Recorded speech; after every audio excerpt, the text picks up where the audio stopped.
When your new Crewman 1600 RPM burnisher is received, it will need to be unpackaged and prepared for use. This video will explain the proper way to unpackage and set up the machine for operation. The tools needed to unpackage the Crewman 1600 from its packaging are a sharp cutting tool, such as a utility knife or scissors. Begin by using the utility knife or scissors to cut open the box. Once removed, the machine will be ready for operation with a few more quick steps. To attach your 20-inch burnishing pad, always ensure that the cord is unplugged. Tip the machine all the way back to the pad change position. Remove the center lock. Make sure the pad is centered by aligning it to the blue center lock threads. If you can see the entire circle and the pad is equal distance all the way around, the pad is centered. Then align the threaded pad holder with the center lock threads and tighten until you've slightly compressed the pad and can't turn it any further. You can now move the machine back to the upright position.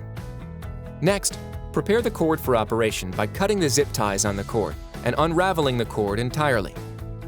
Once the cord is ready, plug it into a grounded outlet. It is now time to adjust the handle to your comfort. Tilt the machine into operating position with the pad on the floor. Release the handle adjustment lever and then lower it to where it is comfortable for you. You can tighten the handle adjustment lever by pressing it tight. To start up the machine, you must release the safety interlock by pressing on the switch and then squeezing the triggers. Once the machine is started, you can begin moving over the floor to deliver a high-gloss floor. Be sure not to let the machine run in one spot for too long, as it can damage the finish. Once the pad is spinning, make sure to keep moving or tilt the machine back into the transport position. Once complete, we recommend removing the pad to clean or to use a new pad for the next operation. When your operation is complete, store the machine in the transport position with the burnishing head off the floor. This will keep from damaging the pad driver. Thank you for your attention.